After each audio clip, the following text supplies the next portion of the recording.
Bonsoir, bonsoir.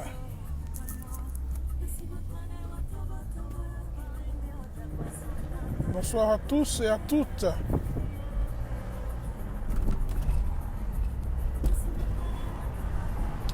Bonjour, bonjour. Au lendemain de la fête de l'unité, si on peut appeler ça comme ça. Donc, bonjour à tous. Bonjour Mani, bonjour Sabrina. J'espère que vous allez bien. Comment avez-vous passé la fête? On va commencer par là. Et voilà. Vous avez vu le sujet du jour. J'ai fini le pointage. Et je bague là. J'espère que vous allez bien. Le sujet du jour, c'est quoi? L'indépendance financière de la femme. Ok? L'indépendance financière de la femme. De nos jours, il est vraiment recommandé à la femme d'aller en mariage ayant un revenu. Franchement, les belles histoires qu'on vous donne dès le début, au début d'une rencontre là, au début d'une relation, ça ne tient pas toujours dans le couple. Les débuts sont très intéressants, les débuts sont cool, les débuts sont sucrés comme on dit chez nous, mais après ça devient autre chose. Alors, je conseille à mes soeurs, à mes cousines, à mes nièces, à mes tantes, à mes jeunes mamans, de pouvoir trouver un boulot, se trouver un boulot. Vous allez me demander que si donc si je ne travaille pas et un gars vient me draguer, je dois refuser. Oui, tu peux refuser. Si tu ne veux pas le manque de respect. Si tu ne veux pas le manque de respect, parce que tu en auras, hein. Les gars ne font pas, nous les hommes, nous ne faisons pas toujours ce qu'on vous promet, vous le savez bien. Et parfois, c'est même contre notre volonté. Il y en a certains, c'est pas tout le monde. Il y a certains qui ne tiennent pas toujours à leur parole. Je parle ici parce que nous avons déjà eu deux cas. Nous avons eu deux cas d'une RC. Le gars, le premier cas, la RC n'était ni dotée, elle n'était ni dotée, ni mariée. Ok, elle a fait 3 enfants à un gars. Ni dotée, ni mariée, mais elle a fait 3 enfants chez un gars. Alors là, c'était déjà hors de... C'est une bêtise monumentale. C'est des choses à ne pas faire. Et le deuxième cas, c'est celui qu'on a reçu ce matin. Une RC qui est mariée, qui a été dotée. Et le gars lui fait 3 enfants. Et après les 3 enfants, le gars multiplie les infidélités. Le gars multiplie la bastonnade. Le gars ne fait rien. Le gars ne veut même pas qu'elle boulot. Et voilà quoi. Elle a dit que son 3e enfant, elle a accouché à l'hôpital. Franchement, on lui avait dit de ne même pas stresser. Parce qu'elle était hyper tendue. Donc, vous voyez ce que les hommes font aux filles, à nos sœurs. Parce que ça concerne tout le monde. Ça n'a rien à voir avec les gosses. C'est de la famille quoi. On a tous une sœur. On a tous une cousine. On a tous une nièce. Donc, personne ne devrait laisser passer ce genre de discrimination, ce genre de mépris. Alors, nous parlons d'indépendance financière, pourquoi? Parce que quand la RC pose son problème, elle nous supplie de l'aider parce qu'elle n'a pas le boulot. Sa mère vit au village. C'est-à-dire qu'elle ne peut même pas payer le transport. Elle ne peut pas payer le transport pour aller chez sa mère. Elle ne peut pas payer le transport pour aller même au village. Parce qu'elle attend tout de l'homme. Vous comprenez ça? Parce que les gens demandent que, mais l'argent a quoi à voir dans un couple, dans la relation, dans les problèmes? Non. L'argent, c'est que les femmes qui sont généralement consommatrices, excusez-moi le mot, qui ne travaillent pas, qui dépendent totalement de l'homme, ont du mal à prendre certaines décisions, ont du mal à même recadrer leur gars. Elles acceptent généralement tout. Elles acceptent tout, elles n'ont pas le choix. Il y a des hommes qui... Vous avez vu l'histoire de la fille d'hier, le gars ne veut pas qu'elle bosse. Le gars ne veut pas que sa go bosse. Depuis quand on refuse à une fille d'aller travailler? Depuis quand on refuse à une fille de travailler? Jusqu'à brûler ses habits parce qu'elle est partie travailler. Mais ça n'a aucun sens. Je te demande où va le monde. On dit qu'on veut les femmes financièrement stables. D'autres n'en veulent pas. Juste pour te contrôler. Juste pour te maintenir dans ta position 0. Parce qu'en fait, la différence c'est quoi? Une fille qui travaille. Pourquoi est-ce qu'une fille qui travaille et a son argent va accepter une humiliation pareille? Va accepter qu'on lui manque de respect? Tu comprends? On va dire, mais chérie, je suis avec toi pour les bonnes causes, pour les bons motifs, pour qu'on avance. Mais tu me trompes, tu me frappes dessus, tu me manques de respect, tu découches, tu rentres quand tu veux. Hein? Mais ça sert à quoi? J'ai fait quoi dans ce foyer? Juste pour le candidaton. Une fille qui bosse, qui travaille, qui a son argent, elle va partir. Elle dit que non, mieux, je m'en vais chercher mon foyer, je m'en vais chercher mon loyer, je paye. Mais je m'en vais chez mes parents, voilà, je peux nourrir au moins mes enfants. Mais une fille qui n'a rien, c'est pour ça qu'on dit que le gars a travaillé. Un gars te drague, tu dis que vraiment, hein, reste chez toi, je reste chez moi, voilà, nous restons copains, copines, jusqu'à ce que je trouve mon boulot. C'est clair, il va te respecter. Mais si tu viens, beaucoup d'hommes aujourd'hui draguent avec le matériel. Beaucoup d'hommes draguent avec, oh, je vais te faire ci, je vais te faire ça, je loue un appart pour toi. Tu es là, tu ouvres ta large bouche. Tu dis que mais j'ai trouvé un bon gars. Il m'a acheté une voiture. La voiture a son nom. Il t'a acheté une voiture. Dis que tu conduis sa voiture. Il t'a pris un appartement. Non, tu es dans son appart. C'est à son nom. Écoutez bien, c'est à son nom. À tout moment, il arrête de payer. Vous comprenez, vous voyez ça comme les films. Donc c'est ça le véritable problème. Il faut dire la vérité ici. Une fille qui ne bosse pas, qui dépend de l'homme, aura du mal à partir, aura du mal à même lui reprocher certaines choses. C'est ça le truc. Il va te demander que tu me sers à quoi? Tu me parles en tant que qui? Hein? Tu es logé, nourri. C'est normal ce que tu fais à ta femme. Mais à un moment, quand le gars veut faire ce saut dehors, quand un gars t'a déjà pompé 1, 2, 3 enfants, 4 même, il te voit, tu as vieilli pour lui.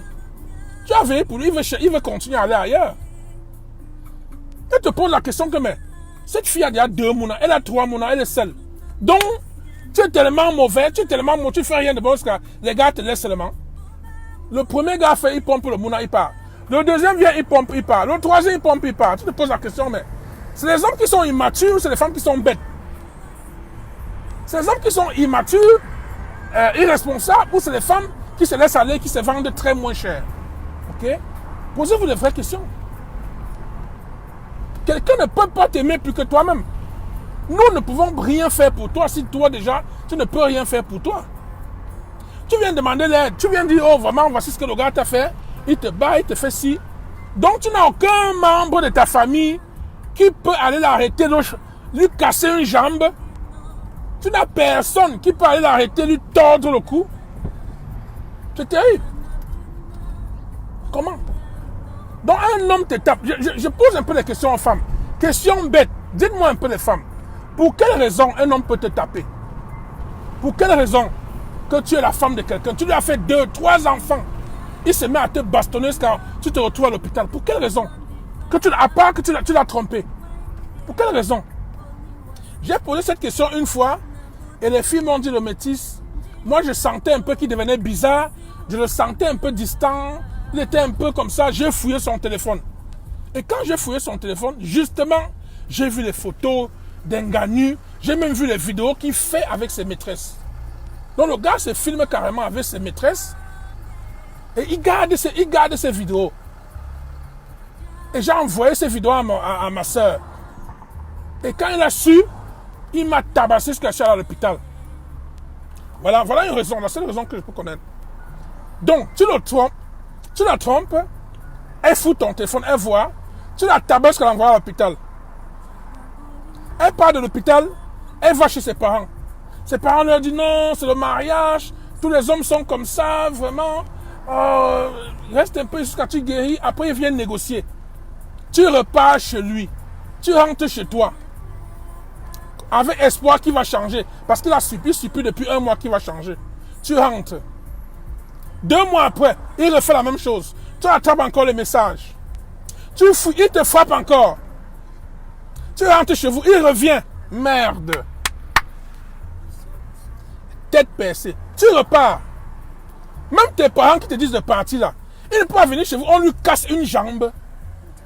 Vous croyez, dites-moi un peu, vous croyez qu'un gars qui sait que s'il tape la sœur d'Éric, s'il tape la sœur d'Évariste, s'il tape la sœur de Paul, Paul va lui casser la jambe. Il va le faire. Posez-vous un peu la question. Posez-vous les questions. Chaque homme, mes beaux-frères savent, je dis bien, mes beaux-frères savent que s'ils touchent le cheveu, je vais les traiter. Je ne blague pas, je l'ai déjà fait une fois. Donc ce n'est pas le bruit. Chacun sait. Et si ma soeur vient me dire que, si mon beau me dit que, gars, ta soeur m'insulte ici constamment, elle fait ci, je vais la recadrer. S'il faut que je la racle aussi, je vais la racler. Mais on peut parler avec les mots, tout ça, mais pas toucher. Pas toucher les cheveux. Chaque homme sait ce qui va lui arriver s'il touche un cheveu. En parlant même plus de ma fille, c'est là, je suis prêt à aller en prison pour ça. Donc chaque gars devrait savoir ce qu'il a à perdre s'il touche le cheveu d'un membre de votre famille. Je vous dis bien, aucun gars n'a le droit de vous toucher le cheveu. Aucun gars n'a le droit de toucher la chevelure de sa femme. On ne pousse pas pour aller taper.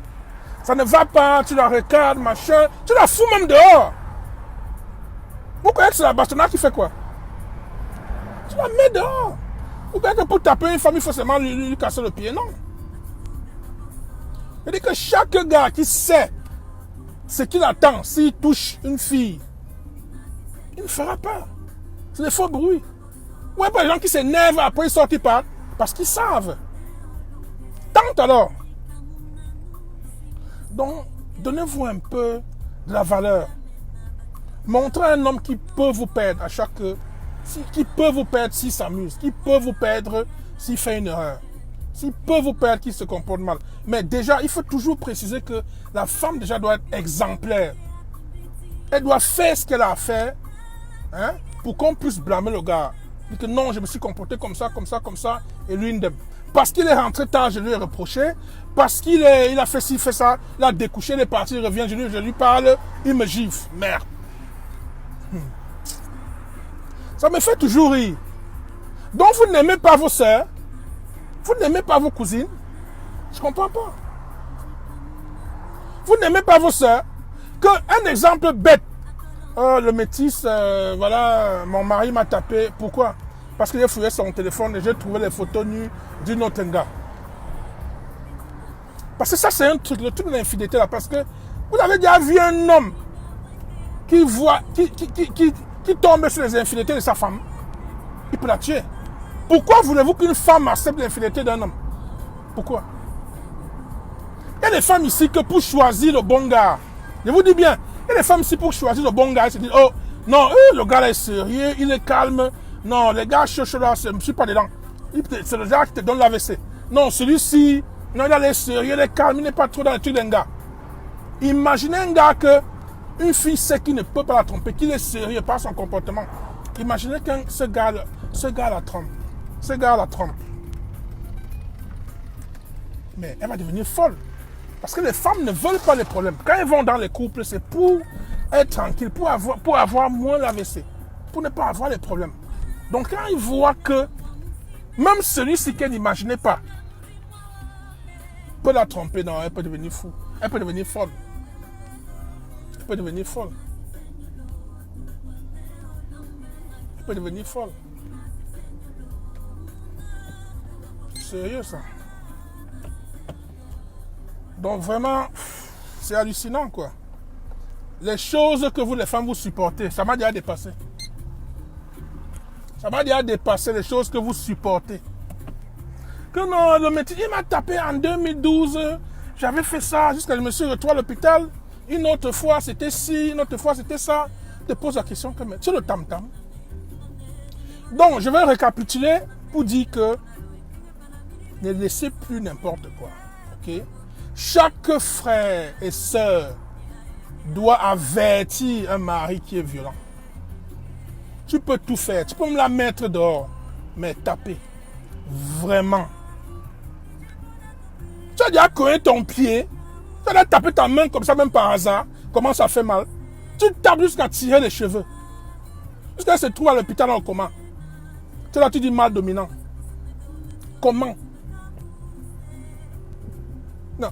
La fille qui vient encore me poser un problème du genre, non, il m'a tapé une fois, je la bloque directement parce que c'est stress, quoi. J'ai l'impression que je prêche au désert. J'ai l'impression que je prêche au désert. Comment une fille peut se laisser tabasser, frapper dessus par son mari, quelqu'un qui t'a épousé, à qui tu as fait les enfants? Je veux comprendre.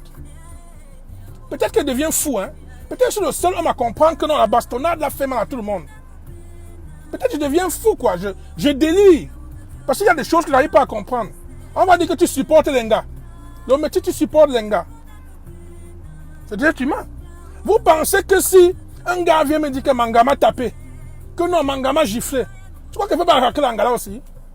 Il y a d'abord Wanda que, mais comment? Un gars te tape. Parce que d'abord me dit, mais attends, l'homme peut se défendre, mais la femme non.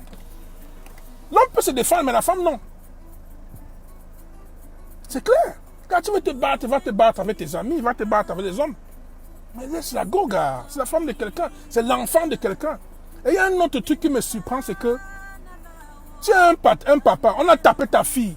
Tu dis que non, les hommes sont comme ça parce qu'ils te paient parce qu'ils paient souvent tes cotisations.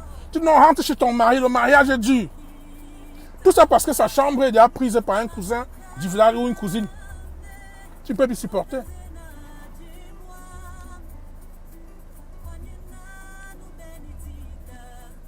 Qui est né pour souffrir?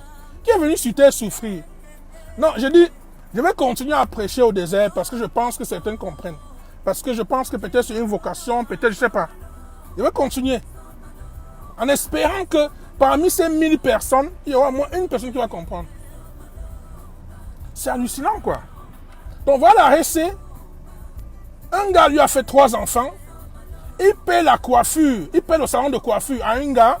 Il paie la formation à un autre gars dehors. Écoutez bien. Il a payé la formation à un autre gars dehors. Il a ouvert un salon de coiffure à un autre gars. 2. Il a sa propre gars à la maison. À qui il a fait 2 enfants. Il ne veut pas que l'anga bosse. Il ne veut pas que l'anga fasse quoi que ce soit. Dites-moi un peu. Je deviens malade.